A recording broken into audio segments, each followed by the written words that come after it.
मुख्तसर सी बात विद शैलजा। आज मुख्तसर सी बात में उसे समझने का कोई सिलसिला। वसीम बरेलवी की ये बहुत ही मेरी मनपसंद गज़ल रही है कि मैं चाहता भी यही था वो बेवफा निकले, उसे समझने का कोई तो सिलसिला निकले।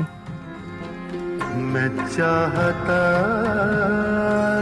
भी यही था वो बेवफा निकले। मैं चाहता भी यही था वो बेवफा निकले। उसे समझने का कोई तो, उसे समझने का कोई तो सिलसिला निकले।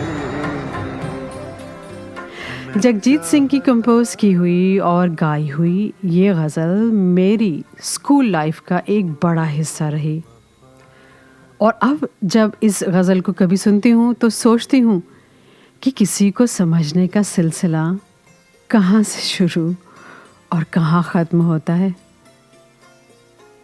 I often wonder how quick we are to label people in our attempt to understand them.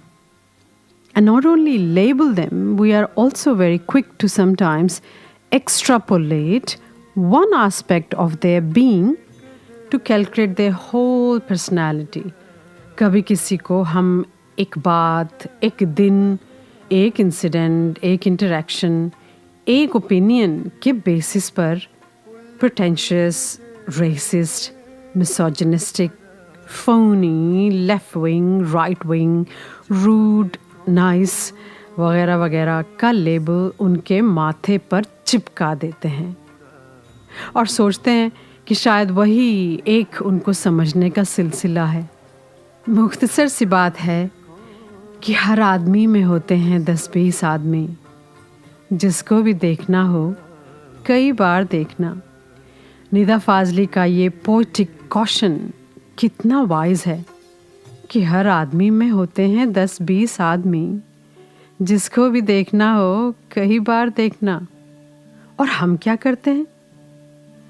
पहले तो हम किसी को कोई एक लेबल दे देते हैं और फिर उस एक लेबल के रंग से एक ब्रॉड ब्रश लेकर उनकी पूरी ही पर्सनालिटी को रंग देते हैं।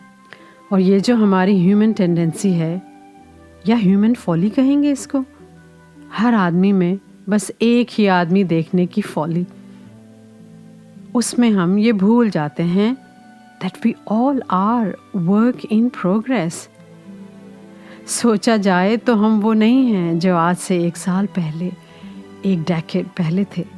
क्या है जो बदल गई है दुनिया, मैं भी तो बहुत बदल गया हूँ। जॉन एलिया के ये लफ्ज़ थे, तो कोई अगर हमारे पुराने वर्जन के बेसिस पर हमें समझने का सिलसिला निकाले तो ये आसान तो होगा, पर ये लेज़ी होगा। हाँ, 25 साल वाले रियूनियन में सबसे मिलकर वो 25 साल पहले वाली घड़ियाँ फिर से जीना, वो नॉस्टैल्जिया तो है और वो अच्छा है। लेकिन ये सोचना कि उन पुराने दोस्तों की कोई खामी या अच्छाइयाँ या उनके उस वक्त के ओपिनियंस जुरासिक पार्क वाले डायनासोर्स के डीएनए की तरह सदियों तक फ्रोज़न स्टेट में रहेंगे, तो ये तो बहुत बड़ी गलती होगी ना। I am large, I contain multitudes. This may be the most beautiful thing you will hear today. Walt Whitman का ये खूबसूरत liberating reflection. He says, do I contradict myself? Very well then, I contradict myself. I am large, I contain multitudes. So with such contradictions and multitudes within us, would it be fair to give us a singular label? We can't process it when people say or do contradicting things. पर contradictions हमेशा इतने बुरे भी नहीं हैं जितना नाम से लगता है. Occasionally, contradicting is a part of human nature, है ना? But more importantly and beautifully, some contradictions in our behavior can also be a sign of evolution, a sign of a shift in our worldviews, perspectives, our humanity, our moral and ethical frameworks. आपने शायद देखा हो किसी शख्स को यकायक अपनी political ideology change करते हुए. उसे क्या कहेंगे? वो कॉन्ट्रडिक्शन है या एवोल्यूशन?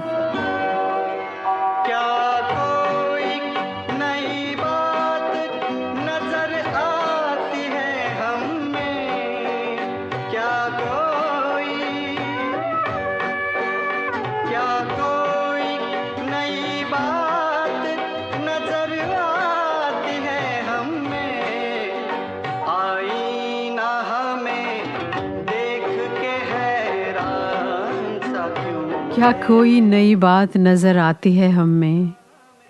आईना हमें देख के हैरान सा क्यों है? और जब ये हैरानी हमसे संभलती नहीं है तो हम फिर चाहते हैं कि भाई उसे समझने का कोई एक आसान सा सिलसिला निकालो. ये कॉन्ट्रडिक्शंस, ये नई इन्फॉर्मेशन तो हमसे हैंडल नहीं हो रही. फुज़ैल जाफरी कहते हैं, हर आदमी में थे 2-4 आदमी पिन्हा, किसी को ढूंढने निकला कोई मिला मुझको. आप सोचते होंगे कि इतना मुश्किल तो नहीं होना चाहिए किसी को समझने का सिलसिला. ये 2-4-10 इंसान एक ही इंसान के अंदर, ये तो बड़ी मुश्किल है. लेकिन अगर आप अपनी रिलेशनशिप्स में अपने फ्रेंड्स, कोलीग्स को मुड़कर देखें तो उनके बारे में कितनी ही बातें पता होने के बाद भी, और कुछ केसेस में तो उन लोगों के साथ कितने साल गुजारने के बाद भी, क्या हम उनको समझ पाते हैं इन ट्रू सेंस? जो देखने बहुत ही करीब लगता है, उसी के बारे में सोचो तो फासिला निकले. उसी के बारे में सोचो तो फासिला निकले. उसे समझने का कोई तो सिलसिला निकले. उसे समझने का जो देखने में बहुत ही करीब लगता है, उसी के बारे में सोचो तो फासला निकले. उसे समझने का कोई तो सिलसिला निकले. Knowing a person is like music, someone said. Knowing a person is like music. What attracts us to them is their melody. And as we get to know who they are, we learn their lyrics. Beautiful quote. And their lyrics are evident only when we know the true depths of their being. और वो बातें जो सबसे ज़्यादा दो लोगों में समझने का सिलसिला कायम करती हैं, उनको एक दूसरे की डेप्थ से रूबरू कराती हैं, वो हैं हमारे हार्ट एक्स, हमारे पेन्स एंड पैथोस, हमारे failures and torments, basically our lows, our failings, flaws, vulnerabilities. ये हैं हमारे सिलसिले, हमारे connection points. No, not our happinesses, not our success, not our highs, but our lows. Jaun Elia के कुछ और लफ्ज़ याद आ रहे हैं. कैसे कहें कि तुझको भी हमसे है वास्ता कोई, तूने तो हमसे आज तक कोई गिला नहीं किया. वो गिले, वो शिकवे ज़रूरी हैं ना अंडरस्टैंडिंग को एनरिच करने के लिए. मुख्तसर सी बात है कि शायद किसी को समझने का सिलसिला इतनी आसानी से हाथ नहीं आ सकता. There is no easy way. But perhaps What we could do is to hold off our opinions, not assume things, and not label people with one label, and not paint their whole personality with just one broad brush, and not look at them with decades old lens. अभी पिछले हफ्ते ही Malcolm Gladwell का एक बहुत ही interesting blog मेरे सामने आया. Malcolm Gladwell is a powerful writer, author of many amazing books, including The Tipping Point and Blink and Outliers. In this blog, he writes about a powerful story of a girl called Alexi who was harshly judged and criticized for a mistake that she committed in her teenage. The grown-up Alexi lost a great job opportunity and respect amongst her peers due to that mistake that the teenager Alexi committed, for which she officially apologized also. Malcolm Gladwell says, the amateur psychologist in me was also dumbfounded by the assumption that the adult version of Alexi ought to be judged by the behavior of the teenaged Alexi, as if both versions of her were identical. That seemed really, really weird to me, he says. Whatever happened to the understanding that human beings are capable of growing and changing? Alexei को समझने का सिलसिला society ने उनकी teenage की किसी mistake से निकाला. What about her grown-up version who has shown remorse for her teenage actions? Malcolm Gladwell also talks about the myth of fixed personality, which is nothing but, well, just a myth. Yes, there are some core traits of our personality that may remain unchanged, but a large set of our character traits grows, evolves, and is not fixed. Blog का link मैंने description में दिया है. One thing that stayed with me after reading that blog was quite an eye-opener. That behind our difficulty to understand contradictions in people, our difficulty to acknowledge the many colors of their personality, there is a hidden desire to not be uncomfortable. हम अपने comfort zone से बाहर नहीं झांकना चाहते. We don't want to burden ourselves with the extra work needed to deal with someone's nuanced, changed, evolved personality. एक ढांचा खींच लिया है हमने किसी शख्स का अपने दिमाग में. बस अब जो भी फैक्ट, मूड, ट्रेट हमारे सामने आएगा, हम उसी खांचे में फिट करके ही रहेंगे और उसके माथे पर चिपका देंगे फिर वही एक सिंगल लेबल.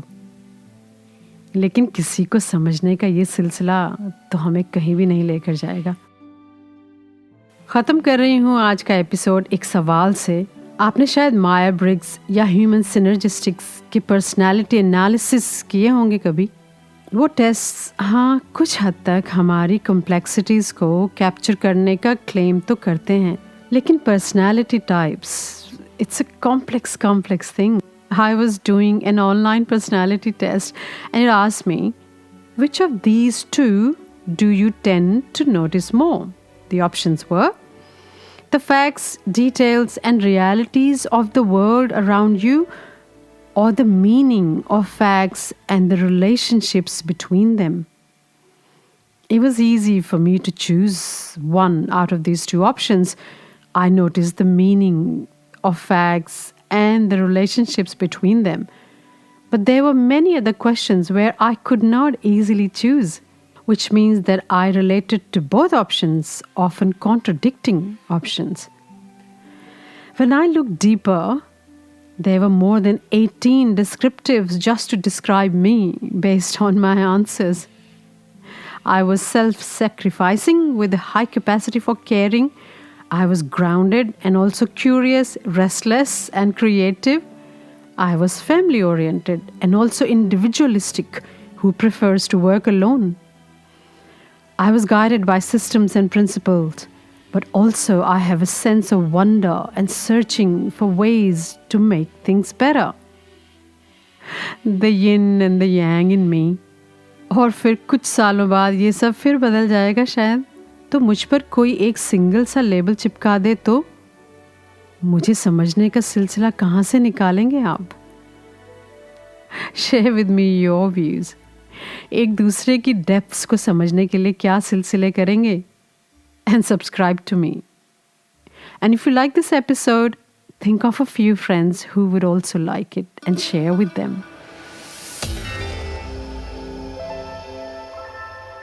मुख्तसर सी बात with शैलजा।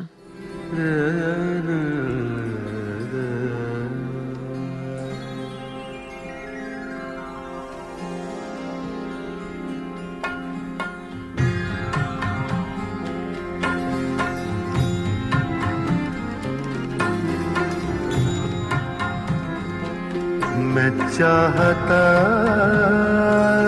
भी यही था, वो बेवफा निकले। मैं चाहता भी यही था, वो बेवफा निकले। उसे समझने का कोई तो, उसे समझने का कोई तो सिलसिला निकले। मैं चाहता भी यही था, वो बेवफा निकले।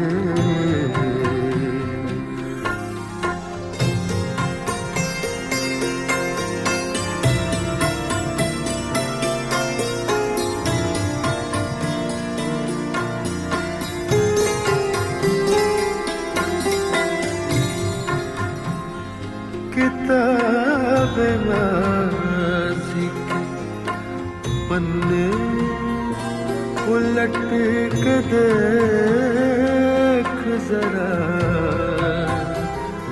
किताब माज़ी के पन्ने उलट के देख जरा।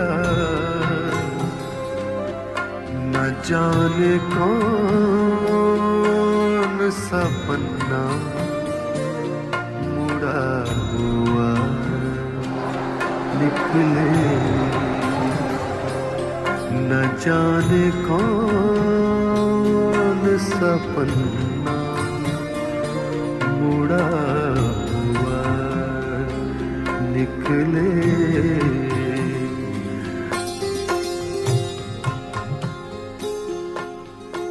ये गज़ल जनाब वसीम बरेलवी साहब की है, और अभी जो मैंने शेर पढ़ा वो असल में थोड़ा सा अलग है, लेकिन मैंने अपनी सहूलियत के लिए थोड़ी सी गुस्ताखी की है, जिसकी मैं माफ़ी चाहूँगा आपसे भी और जनाब वसीम बरेलवी साहब से भी।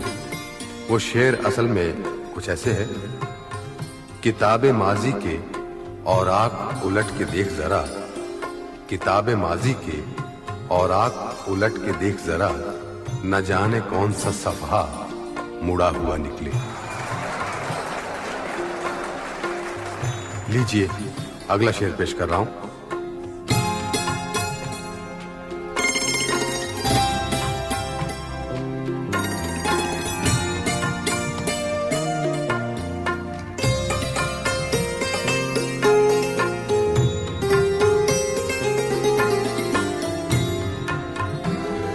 जो देखने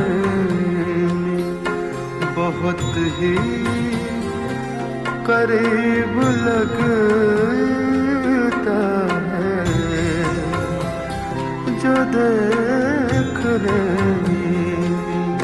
बहुत ही करीब लगता है, उसी के बारे में सोचो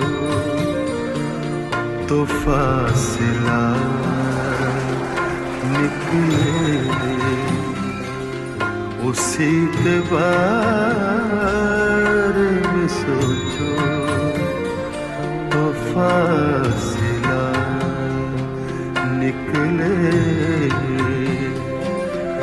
उसे समझने का कोई तो सिलसिला निकले,